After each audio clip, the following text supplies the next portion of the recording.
세례 요한에게 있어서 특히 더 정확히 하자면 오늘 요한복음을 지은 요한에게 있어서 가장 중요한 것은 예수님은 누구신가를 분명히 하는 일이었습니다. 예수님은 누구신가?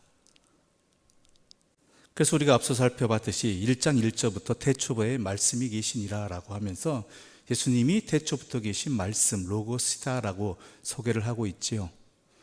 근데 이러한 것보다 더 정확하게 유대인들하고 또한 후대 사람들에게 전하는 방법 중에 하나는 뭐냐면 율법과의 비교입니다. 율법과의 비교. 좀 더 정확히 이야기하자면 예수님은 모세와 뭐가 다른가라는 것이죠. 예수님은 모세와 뭐가 다른가? 왜냐하면 모세는 율법의 상징이지 않습니까? 즉 이미 유대인들에게 있어서 자기들에게 하나님의 구원의 백성으로 택하여 주고 인도해 하나님이 사용해 주신 도구가 누구예요? 모세란 말이에요. 그 모세를 통해서 율법을 주셨단 말이죠. 율법을 지키느냐? 자기에게 율법이 주어졌다라는 것 때문에 그들은 뭐예요? 하나님의 선택받은 백성이라고 여겼고요. 그리고 그들의 가장 핵심은 뭐였어요? 신앙생활에? 율법을 지키는 것이었어요.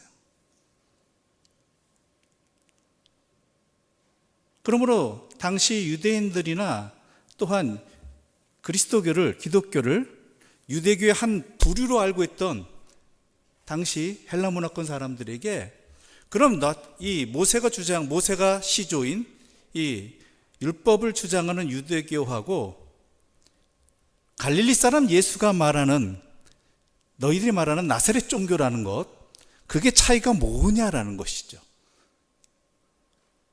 모세의 아류 아니냐, 또 다른 해석 아니냐, 이렇게 받아들일 수가 있다라는 것이죠. 거기에 대해서 오늘 본문은 분명히 아니다, 아예 차원이 다르다라고 이야기를 하고 있는 것입니다. 그래서 요한이 15절에서 이렇게 선포하고 있죠. 세례 요한이 이렇게 말하죠. 15절 함께 읽어볼까요? 15절입니다.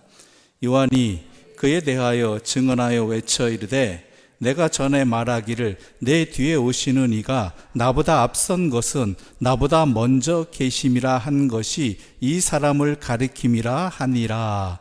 예, 아멘. 즉 앞서 1장 초반부에 살펴본 예수님에 대한 증언은 사도 요한의 증언이었습니다. 사도 요한. 근데 사도 요한은 말합니다. 이건 나만의 증언이 아니라 누구예요? 너희들이 당시 유대인들이 그토록 존경하고 존중하고 인정했던 그런 매우 뛰어난 선지자로 인정했던 세례 요한이 이미 말했던 거다. 그가 뭐라고 말했느냐? 기억하여 보라. 그가 증언하기를 내가 전에 말하기를 내 뒤에 오신 이가 나보다 앞선 것은 이라고 이야기하고 있죠. 분명히 우리가 알다시피 세례 요한은 자꾸 헷갈리죠. 세례 요한, 사도 요한 이러는데 다른 사람이라는 것. 그래서 일부러 좀 말합니다. 제가 헷갈리더라도 여러분은 찰떡같이 알아들으십시오. 세례 요한은 예수님보다 6개월 먼저 태어났어요. 그럼 맞아요. 내 뒤에 오신 이가 맞죠. 그것도 세례 요한보다 공생의 시작을 더 늦게 하셨죠. 그런데 나보다 앞선 것은 나보다 먼저 계십니다 라고 표현했어요. 나보다 앞선 것은 나보다 먼저 계십니다. 왜요? 그것을 사도 요한은 뭐라고 했어요? 태초에 말씀이 계시니라 해요. 태초에 말씀이 계시니라. 그러니까 이분은 나보다 6개월 나중에 태어났고 나보다 뒤에 사역을 하시지만 본래부터 태초부터 계신 바로 그 말씀 그 자체이다. 하나님과 함께 세상을 창조하시고 주관하신 바로 그뿐이다. 또 더 나아가서 뭐라고 해요? 너희들이 그토록 숭배하는 일적 이념이라도 틀려서는 안 되고 권위를 주고 있는 모세보다도 더 먼저 이신 분이고 태초부터 계신 분이니까. 그리고 태초의 말씀이잖아요. 그럼 율법보다 위에요 아니에요? 아래에요? 너희들이 주장하는 율법보다 훨씬 근본이다, 근원이다. 그렇게 얘기하는 겁니다. 그렇게. 아예 차원이 다르다는 뜻이에요. 아예 차원이 다르다. 아류 이런 정도가 아니라 좀 더 낫다 이게 아니라 아예 차원이 다르다를 표현하고 있는 거예요. 즉 요한복음은요 쭉 목적이 그거예요. 예수님은 도대체 누구신가? 그의 가르침은 뭘 말하는가?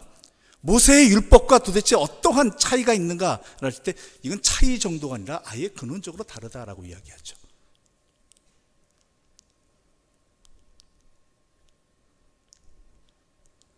그래서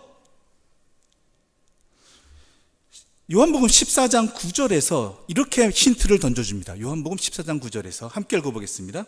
예수께서 이르시되 빌립아 내가 이렇게 오래 너희와 함께 있을 때 내가 나를 알지 못하느냐? 나를 본 자는 아버지를 보았은즉 어찌하여 아버지를 보이라 하느냐? 아멘. 빌립의 이야기거든요. 우리에게도 아버지를 보여주십시오. 그럼 좋겠습니다. 족하겠습니다. 그 뭐냐? 이 이야기 속에서는 모세 율법으로는요 하나님을 온전히 제대로 알 수 없다라는 거예요. 온전히 알 수 없다. 부분적으로만 알 수 있고 때로는 오해되기도 하여진다. 율법 때문에. 그러나 우리 예수님 어떤 분이셔요? 온전하신 하나님을 보여주시는 분이다라는 것이죠. 그래서 빌립이 물었을 때 내가 너희와 함께 있는데 어찌 아버지를 보여달라고 하느냐? 나를 본 자는 아버지를 본 자이다 라고 해석해 주는 것이죠. 그래서 오늘 본문 다시 들어가겠습니다. 조금 천천히 나갈게요. 좀 중요한 부분이어서 16절과 17절 말씀 함께 읽어보겠습니다. 16절과 17절입니다. 우리가 다 그의 충만한 데서 받으니 은혜 위에 은혜로라. 율법은 모세로 말미암아 주어진 것이요 은혜와 진리는 예수 그리스도로 말미암아 온 것이라. 예. 뭐가 차이가 있느냐? 첫 번째는요 아예 다르다는 것은 지금은 율법은 희미한 것이라는 거예요. 희미한 것. 그런데 예수님으로 오는 복음은 뭐예요? 예수님으로 나타나는 것은 실체다 이거예요. 실체.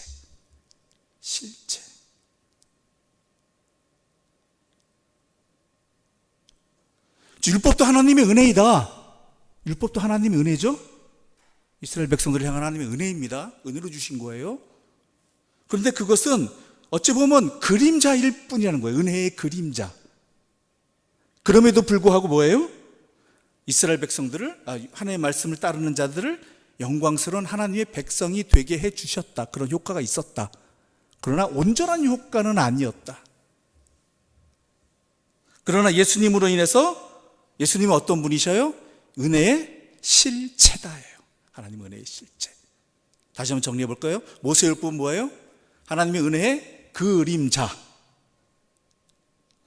그것을 일컬어서 이렇게 표현할 수 있습니다. 구약시대에 인간들이 모세조차도 하나님의 얼굴을 보지 못했죠. 그렇죠? 그 빛 때문에. 그래서 희미한 것 보고 희미하게 뒤에 떨어져 앉은 그림자라든 이런 것들, 빛의 그림자 이런 것들을 통해서 봤단 말이에요. 그럼에도 불구하고 하나님의 은혜 가운데 은혜가 임했습니다. 그런데 예수님은 이 땅에 오셨잖아요. 그분을 통해서 우리가 예수님을 못 봐요? 그 당시 사람들도? 예수님의 얼굴을 못 봅니까? 아니잖아요. 같이 밥 먹고 이야기 나누고 얼굴을 그대로 보잖아요. 왜냐하면 그분 실체를 다 보여요. 실체라는 거. 희미한 그림자가 아니라 본체가 오셨다라는 것입니다. 그렇게 풀어가고 있습니다. 요한은. 예수님을 그렇게 설명하고 있어요. 모세 율법과 다른 점을 통해서. 모세가 보여준 것은 율법입니다. 근데 예수님은 어떤 율법 그 자체이신 진리라는 거예요. 진리. 말씀 그 자체이신 진리가 오셨다. 그뿐만이 아니죠. 16절 다시 볼까요? 16절 함께 좀 읽어보겠습니다. 16절입니다. 우리가 다 그의 충만한 데서 받으니 은혜 위에 은혜로라. 충만한 데서 받았다라고 되어 있어요. 충만한 은혜를 뭐예요? 받았다. 다시 한번 우리 또 한 군데 더 읽어볼까요? 우리 14절 말씀 함께 읽어볼까요? 14절입니다. 말씀이 육신이 되어 우리 가운데 거하심에 우리가 그의 영광을 보니 아버지의 독생자의 영광이요 은혜와 진리가 충만하더라. 예. 14절에서 보았다라고 되어 있잖아요. 근데 16절, 17절에서 뭐라고 되어 있어요? 16절에서 받았다라고 되어 있어요. 받았다. 예수를 통해서 우리가 은혜를 받았다. 그러면서 뭐라고 결론 내려요? 은혜 위에 은혜로라. 율법도 은혜이다. 근데 예수 그리스도는 어때요? 은혜 위에 은혜다. 감히 대체할 수 없는 은혜다라는 거예요. 진짜 은혜다.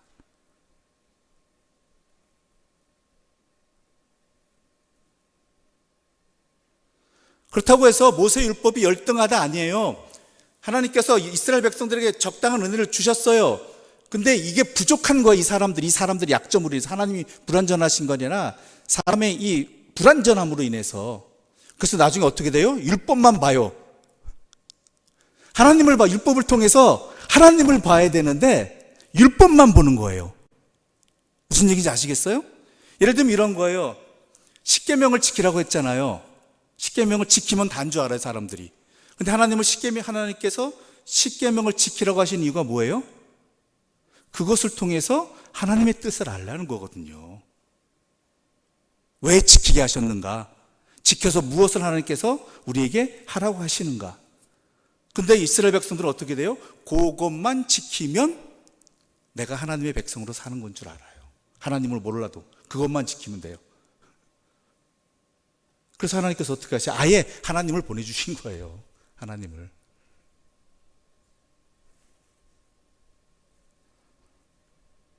그러니까 더 확실한 걸 보여주신 거죠. 우리 하나님은 포기하지 않으시는 사랑이에요. 이렇게 좋은 걸 알려줘도 모른다? 그럼 아예 전부를 주마 이거예요. 전부를 주마. 그래서 17절 우리 다시 한번 읽어보겠습니다. 17절 함께 읽어보겠습니다. 율법은 모세로 말미암아 주어진 것이요 은혜와 진리는 예수 그리스도로 말미암아 온 것이라. 예. 율법은 모세로 말미암아 주어진 것. 그러니까 율법은 줄 수밖에 없는 거예요. 그러니까 율법을 통해서 그냥 주어지는 거예요. 근데 뭐예요? 예수 그리스도는 은혜와 진리가 아예 온 것이다. 차이가예요. 준 것과 온 것이에요. 준 것과 이건 큰 차이입니다. 이게 핵심이에요.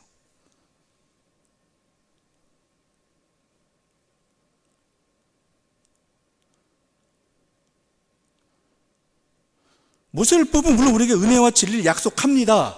근데 우리가 율법을 제대로 잘 못 지키잖아요. 그러니까 우리에게 참 생명을 주지 못해요, 율법으로는. 근데 우리는 어떻게 해요? 예수 그리스도를 믿음으로, 그분을 통해서 우리는 어떻게 돼요? 진리를 깨달음으로 참 생명을 얻을 수 있다는 거예요. 생명 그 자체가 오셨으니까 아예. 생명을 얻을 수 있는 통로가 아니라 도구가 아니라 아예 생명 그 자체가 오신 거예요. 그게 예수님이에요. 조금 어려운 얘기겠지만 우리가 생각해보면 쉽습니다. 차이가 뭐냐예요. 중요한 건 차이가 뭐냐. 지금 사도 요한이 강조하고 있는 것은 모세율법과 모세와 율법과 예수님과 차이가 뭐냐. 그건 통로와 도구와 아예 그 자체이신 분. 이 차이라는 것이죠. 그러니까 뭘 택해야 돼요? 예수님 택해야죠. 진짜로 택해야죠. 아예 그 자체가 오셨는데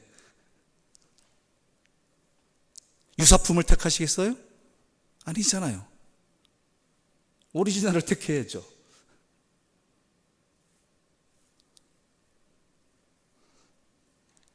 그래서 바울 사도는 아예 노골적으로 이렇게 얘기합니다. 아예 노골적으로 얘기해요. 율법을 어렵게 될 수 있는 자는 없다. 그러므로 그렇기 때문에 하나님께서 예수를 보내신 것이다. 율법은 도리어 정죄키만 하더라. 사람들이 있법을 알았으면은 자기가 지키고 다른 사람도 지키게 해주고 사랑으로 품어야 되는데 그게 아니라 누군 지키고 나는 지키고 있으니까 난 잘났다. 당신은 못 지키니까 뭐예요?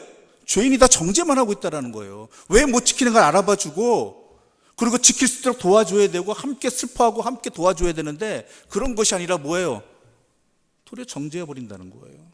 율법이 사람을 도리어 교만하게 만들어버렸다는 거예요. 하나님 그럴 뜻을 주신 거 아닌데. 왜요?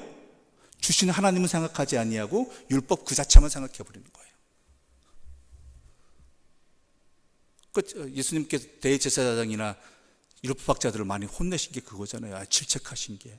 하나님이 그런 노릇 주신 게 아닌데 너를 위해서 쓰고 있느냐, 너를 증명하기 위해서, 너 교만하기 위해서 쓰고 있고, 남을 정죄하고 남을 시험에 빠뜨리려고 쓰고 있느냐라는 것이죠. 그래서 나중에 뭐라 그러세요? 자기도 못 들어가면서 남도 못 들어게 하는 자들이라고. 율법을 통해서 하나님을 봐야 되는데 하나님 보지 못하는 눈먼 소경이 누구를 인도하고 있느냐고.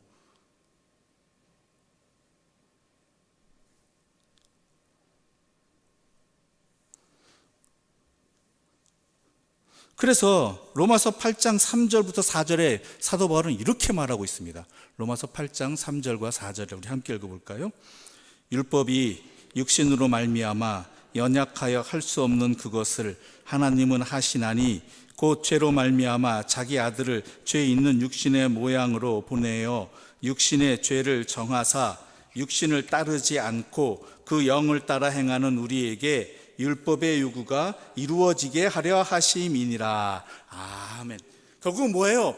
그 율법을 통해서 하나님께서 우리에게 주시고자 하는 것을 안 되니까 뭐예요? 예수를 통해서 분명히 보여주셔서 하나님의 말씀을 이루게 해주신다는 거예요. 그래서 예수님께서 이 땅에 오셔서 뭐라고 그랬었어요? 내가 율법을 폐하러 온 것이 아니다.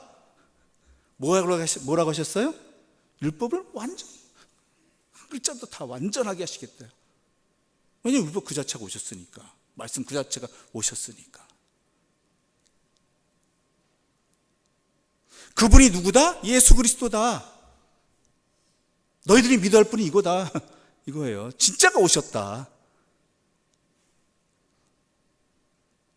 그 요한은요, 계속 이 말만 하고, 요한복음 내내 이 말만 하고 싶은 거예요. 이 말만. 예수님이 누구신가? 예수님 어떤 분인가? 왜 믿어야 되는가, 그분을? 모세율법을 부정하는 게 아니라 아예 그 자체이신 분이 오셨다. 인간의 연약함마저 돌아보셔서 주신 율법조차도 제대로 못하고 도리어 정죄의 도구로 삼고 있는 너희들을 위해서, 인간을 위해서 하나님께서 자신이 직접 말씀이신 그분이 직접 오셔서 우리를 구속해 주시고 또한 말씀을 보여주시고 말씀을 제대로 알게 해주신 분, 바로 그분이 누구다? 예수님이다. 그러므로 이제 모세를 벗어나서 뭐예요? 예수님을 믿어야 된다. 율법을 물론 지금까지 알고 있었지만 거기에 머물러서는 안 되고 뭐예요? 그것이 예수님께로 연결돼야 된다. 그래서 뭐라고 그래요? 사도 바울은 몽학 선생이다라고 했죠. 기초 선생이다. 그 다음 진짜를 봐야 된다. 그래서요, 요한복음에는요, 다른 복음서와는 비교할 수 없을 정도로 예수라는 이름을 굉장히 많이 써요. 예수라는 이름을. 어느 정도냐면요, 요한복음에서는 예수님을요, 237번을 써요. 근데 다른 복음서, 마태복음은요, 150번. 마가복음은요, 81번. 누가복음은 89번이에요. 근데 요한복음 몇 번 써요? 237번. 그러니까 요한복음 여러분 읽을 때 다른 건 다 놓쳐도 괜찮아요. 중요한 건 뭐냐? 요한은 예수님이 누구이신가를, 그 뒤에 또 얘기할게요. 예수님이 누구이신가를 뻔히 알잖아요, 우리가 답을. 그거를 설명하고 싶은 거예요. 예수는 그리스도다. 그런데요, 신약 성경에서 예수란 이름이요, 총 몇 번 쓰였는지 아세요? 신약 성경이 굉장히 많이 썼을 것 같잖아요. 총 905번, 905번이 있었대요. 905번이. 그 중에 237회가 뭐예요? 요한복음에 쓰인 거예요. 그러니까 얼마나 예수를 알려주고 싶었는가. 그거예요. 그리고 그리스도란 용어도요, 제일 많이 썼어요. 19번 썼습니다. 물론 마태복음도 그와 비슷합니다. 17번 썼고요. 마가는 7번, 누가는 12번 썼습니다. 제일 많은 게 요한복음 19번이에요. 그래서 그가 요한복음이 왜 이 책을 기록했는가도 분명히 끝에 적어요. 요한복음 20장 31절 함께 읽어볼까요? 요한복음 20장 31절입니다. 함께 읽겠습니다. 오직 이것을 기록함은 너희로 예수께서 하나님의 아들 그리스도이심을 믿게 하려 함이요 또 너희로 믿고 그 이름을 힘입어 생명을 얻게 하려 함이니라. 아멘. 그러니까 여러분이 요한복음을 읽을 때 이 20장 31절의 말씀, 요거를 분명히 기억하면서 읽어야 돼요. 그래야 제대로 읽을 수 있어요. 요한의 말을 제대로 이해할 수 있어요. 물론 다른 것도 함께 담고 있지만 분명한 것은 너희로 예수께서 하나님의 아들 그리스도이심을 믿게 하기 위해서다. 모세의 율법을 믿고 있는 유대인들도 또한 유대교나 그리스도교나 같은 종교에 부르라 여러 가지 종파가 다른 것이다, 뭐 다른 부류다 오해하고 있는 이들도, 아예 모르는 이들도 예수를 알게 해서 구원을 받게 하는 것, 바로 그것이다라는 것이죠. 믿게 하는 것. 이거 한 가지로 요한복음은 쭉 이어져요. 쭉.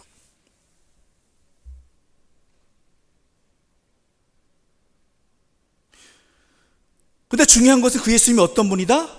하나님이시다예요. 하나님이시다. 그런데 구약 성경에서는요, 율법 외에는 하나님을 제대로 알 수가 없어요. 그렇죠? 나머지 구약의 나머지 부분들은 그 하나님에 대한 그 파생이에요. 하나님 어떻게 역사하셨다, 거기에 인간이 어떻게 반응했다, 그래서 하나님 어떻게 판단하셨다, 이런 것들이 주거든요. 그러니까 율법이 가장 중심이에요. 그래서 구약 성경의 가장 핵심 뭐예요? 모세오경이라고 이야기하잖아요. 율법서라고 이야기합니다. 그거 외에는 하나님을 자신을 계시한 게 정확한 게 없어요. 그것만큼 정확한 게. 그런데 이제는 뭐예요? 예수님이 하나님이 누구이신지 알려주시는 거예요. 내가 하나님이 누구이신지. 그래서 18절 이렇게 말한 거 있습니다. 18절 우리 함께 읽어보겠습니다. 18절 말씀입니다. 본래 하나님을 본 사람이 없으되 아버지 품속에 있는 독생하신 하나님이 나타내셨느니라. 아멘. 예수님 이런 분이다. 하나님을 본 사람이 없으되 아버지 품속에 있는 독생하신 하나님이 나타나셨나. 누가 나타나셨다고요? 하나님이 나타나셨다. 근데 그 하나님 어떤 분이세요? 아버지 품속에 있는 독생하신. 여기서 정확히 말하자면요, 아버지 품속에 그 누구도 비교할 수 없이 가장 가까운, 가장 친밀한, 그 누구도 비교할 수, 그걸 독생하다고 표현해요. 우리가 알고 있는 유일한 뭐 아들, 독자 이런 개념이 아니라 그 누구와도 비교할 수 없이 하나님께 가장 가깝고 친밀, 하나님 그 자체이시니까 그 관계성을 말하는 단어예요. 관계성. 그러니까 예수님을 보면 뭐 어때요? 하나님을 아는 거예요. 예수님을 보면 하나님을 아는 게 바로 그거예요. 왜요? 그 어떤 것도 이 예수님보다 하나님과 가장 친밀한 관계를 가진 그 어떤 존재도 없거든요. 어떤 관계도 없고요. 그런 유일하신 분이라는 거예요. 그래서 비록 육신을 입고 이 땅에 오셨지만 어때요? 우리 예수님께서는요, 여전히 육신을 입고 오셨어도 하나님과 가장 친밀한 교제를 나누고 계신 분이다라는 거예요. 누리고 계시고.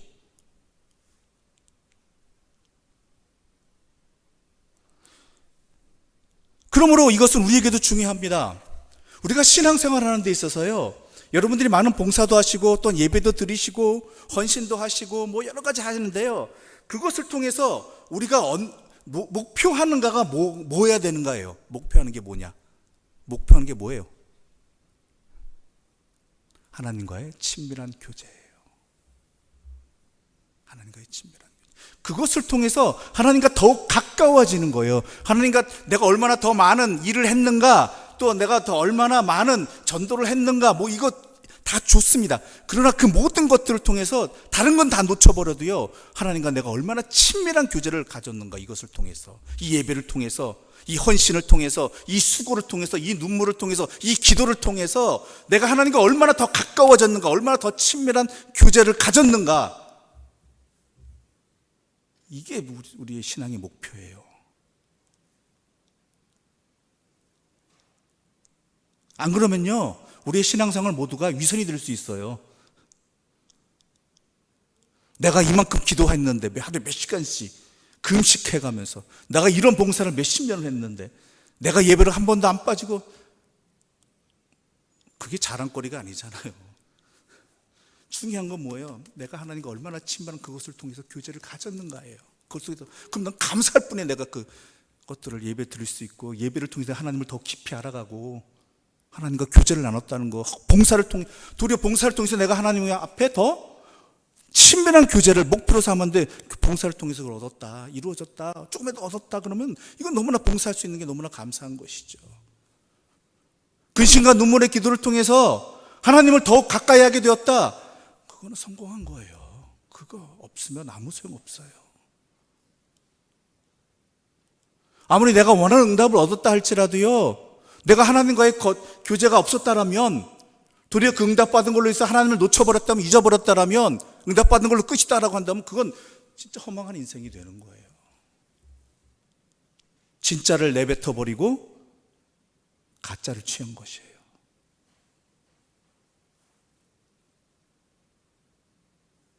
예수님이 이 땅에 오신 것도, 우리와 함께 하신 것도요, 그래서 예수님을 통해서 하나님을 알게 하신 것도, 또한 예수님의 말씀뿐만 아니라 생애를 통해서 우리에게 지금까지 기록되어진 것들도요, 이것을 통해서 누구와 교제하라고요? 하나님과 교제하라. 하나님과 더 가까워져라. 우리 예수님이 그러셨던 것처럼.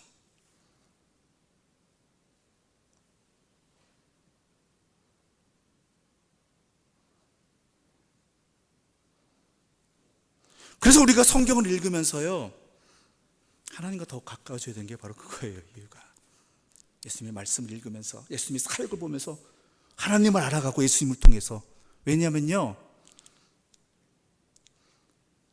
예수님은요 하나님을 나타내시는 분이에요. 나타내시는 분. 우리 18절 다시 한번 읽어볼까요? 18절입니다. 함께 읽어보겠습니다. 본래 하나님을 본 사람이 없으되 하나님 품속에 있는 독생하신 하나님이 나타내셨느니라. 아멘. 나타내셨다는 말이요, 여기서 해석했다라는 거예요. 해석했다. 풀이해줬다. 보여줬다. 하나님이 어떠신 분인지 예수님이 그의 말씀을 통해서, 또한 그의 사역을 통해서, 그의 모든 것을 통해서 하나님이 어떤 분인지 우리에게 보여주셨다라는 거예요.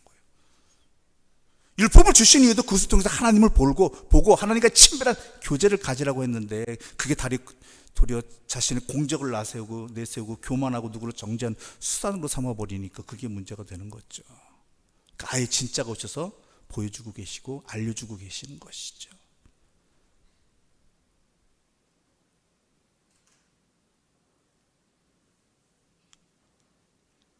그럼 우리는 예수님을 통해서요, 또한 그의 복음을 통해서 예수님 안에서 하나님이 누구이신지를 볼 수 있어야 되고, 그러기 위해서는 우리가 그 모든 것들을 통해서, 우리의 신앙생활을 통해서 말씀을 읽고 예배드리고 봉사하고 기도하고 헌신하고 간구하고 이런 모든 것들을 통해서요, 하나님과 교제해야 되는 게 제1의 목적이에요. 제1의 목적. 물론 기도 응답받는 거 좋겠죠. 그렇죠? 어떤 내가 그래도 마음의 평안도 없고 인정도 없고, 내가 이렇게 신앙생활 함으로써 나도 그렇지 좀 위로도 받고 이렇게 수고했는데 하나님 알아주시겠지 하는 것도 있겠지만요, 제일 놓치지 말아야 되는 건 뭐예요? 하나님과의 교제예요. 하나님과의 교제. 거기에 힘이 있는 거예요. 거기에 생명이 있는 거예요.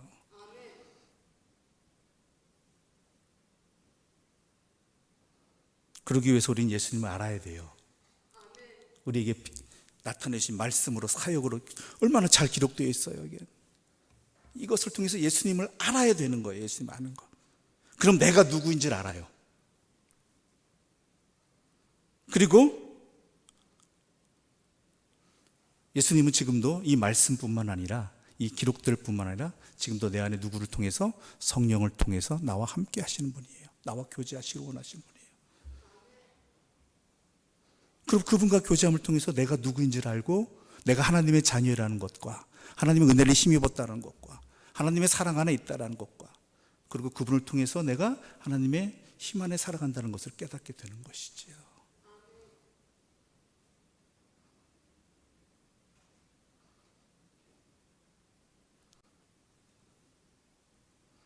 그러면서 또한 우리를 그렇게 깨닫게 해주시는 분은 깨닫게 하는 걸로 그치는 게 아니에요. 너희도 가서 이와 같이 하라. 정리해 볼까요? 예수님은 하나님을 보여주시는 분이죠. 해설하시는 분이죠. 아까 나타내시는 분이죠. 그렇다면은 교회는 뭘까요? 성도는 뭘까요? 그런 우리 은혜를 입은 우리들은 어떤 자가 되어야 돼요? 하나님을 나타내는 자가 되어야 돼요. 교회는. 성도는 하나님을 보여주는 해설판이 되어야 돼요. 그래서 얘기하잖아요. 우리는, 성도는 세상에 보여지는 하나님의 말씀이다라고. 그게 어떻게 표현되어야 되느냐? 사도 요한은 좀 더 확장된 그의 생각을 나타낸 곳이 있습니다. 이 생각을, 이 정리를 요한일서입니다. 요한일서 4장 12절 말씀 함께 읽어보겠습니다. 요한일서 4장 12절 함께 읽어보겠습니다. 요한일서 4장 12절입니다. 함께 읽겠습니다. 어느 때나 하나님을 본 사람이 없으되 만일 우리가 서로 사랑하면 하나님이 우리 안에 거하시고 그의 사랑이 우리 안에 온전히 이루어지느니라. 아멘. 예수님이 이 땅에 안 계시잖아요. 물론 예수님의 육신을 통해서만 우리가 하나님을 알 수 있는 게 아니라 예수님의 말씀과 예수님의 사역에 기록된 것들을 통해서 우리가 하나님을 알 수도 있지만, 그렇게 은혜를 힘입은 자들이 하나님을 모르는 사람들, 그 이후의 사람들에게 어떻게 하나님을 증거할 수 있겠느냐? 뭐라고 되어 있어요? 우리가 서로 사랑하면. 그래서 요한은 뭐라 그래요? 하나님은 사랑이시다. 우리가 서로 사랑하면 하나님이 우리 안에 거하시고 그의 사랑이 우리 안에서 온전히 이루어지느니라. 이게 우리가 하나님을 드러낼 수 있는 길이에요. 그래서 교회 안에서 성도들이 서로 사랑하기를 힘써야 되고요. 이웃을 내 몸과 같이 세상을 하나님의 사랑으로 사랑할 수 있는, 사랑을 드러내는 것. 내가 힘들고 어렵더라도. 왜냐하면 우리 하나님은요, 우리를 사랑하시기 위해서 오래 참으시고요, 기다리시고요, 심지어 어떻게 하셨어요? 자신을 아예 육신으로 하게 하셔서 땅에 태어나게 하셔서 살게 하시고 십자가에 내주셨잖아요. 엄청난 손해죠. 가장 고귀한 분이 가장 비천한 곳에 오셔서 가장 최악의 죽음까지 감당하셨는데, 그 손해까지 감당하셔서 우리를 구원해 주셨는데, 사랑해 주셨는데, 그 은혜를 입은 자라면 우리가 또한 서로 사랑하기 힘써야 돼. 내가 손해볼지라도, 어려울지라도. 내가 10,000달란트 은혜를 입었는데요, 100데나리온 가지고 분노하고 있으면 어떡해요? 그래서 사도 요한은 분명히 자기가 이러한 요한복음을 기록하고는 훨씬 뒤에 요한일서를 썼잖아요. 그가 여러 교회 공동체를 경험하고 겪고 신앙생활을 오래 하면서 경험들이 쌓여가니까, 예수를 통해서 하나님을 알게 하셨고, 근데 그 하나님을 우리가 어떻게 증거할 수 있겠느냐? 주의 말씀도 전하고 하는데 때로는 말씀을 전해도 소용이 없더라. 둘이 싸우고 있더라. 교회가 뭐 바울파 아볼로파로 싸우고 있고, 때로는 사도 바울도 욕하고 너는 어쨌다고 분열하고 막 이러고 있더라. 그럼 진짜 하나님의 사랑을 입은 자로서 하나님의 말씀을 제대로 알고 있고, 또한 그 말씀을 통해서 하나님과 교제하고 있지 않구나. 진짜 하나님과 교제를 한다라고 하면, 하나님과 더욱 친밀한 관계로 나아가는 우리의 신앙생활이라면 어떻게 표현되겠느냐? 그건 하나님이 사랑이시니까 사랑이다.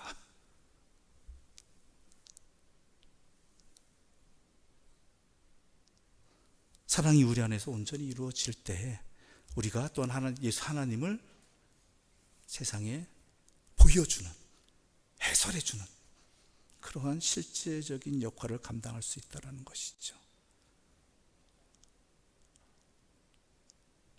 그래서 사도 요한은 계속해서 예수님을 그리스도시다 하면서 이 모든 것들을 다시 한번 쭉 이제 설명을 본격적으로 들어가게 됩니다. 좀 어려운 얘기였을 수 있습니다. 지금 서론은 조금 어려워요. 전체를 총괄하는 얘기여서. 그러나 그 뒤에 또 이 이야기들을 계속 반복해 가면서 실제적인 예수님의 사역과 말씀을 통해서 풀어가는 과정들이 있으니까요, 우리가 함께 또한 이 여정을 같이 떠났으면 좋겠습니다. 아무튼간 놓치지 마십시오. 이 모든 것 통해서 우리는 하나님을 알아가는 과정이고, 하나님을 알아간다는 것은 하나님과 교제를 하는 것입니다. 그게 우리 제일 놓치지 마세요. 하나님과 교제하는 거예요. 하나님과 더 가까이 가는 거예요. 그럼을 통해서 하나님을 깨닫고 하나님을 나타내는 것이죠.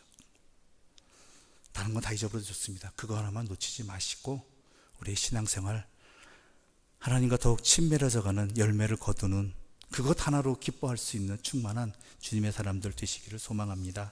기도드리겠습니다. 하나님 아버지, 감사합니다. 우리를 위해 이 땅에 오셨습니다. 율법을 통해서 말씀을 가르쳐 주시고자 했지만, 진리의 삶을 살고자 하셨지만, 인간이 그 도구를 통해서 부족하게 사용하였기에, 도리어 교만의 자리가 되었기에, 하나님의 뜻을 바라보는 것이 아니라 자신들의 욕망만 이루는 도구로 삼았기에, 아예 진리 그 자체이신 하나님이 오셔서 말씀이신 예수님을 통해서 우리에게 진짜를 보여주시고 은혜를 주신 것 감사합니다. 이제 이 주님을 알아감을 통해서 하나님을 더욱 깊이 알게 해주시고, 주님을 더욱 깊이 알아감을 통해서 하나님의 사랑을 또한 내 삶으로 살아갈 수 있는 복된 자들 되게 하여 주시옵소서. 예수님의 이름으로 기도드립니다. 아멘.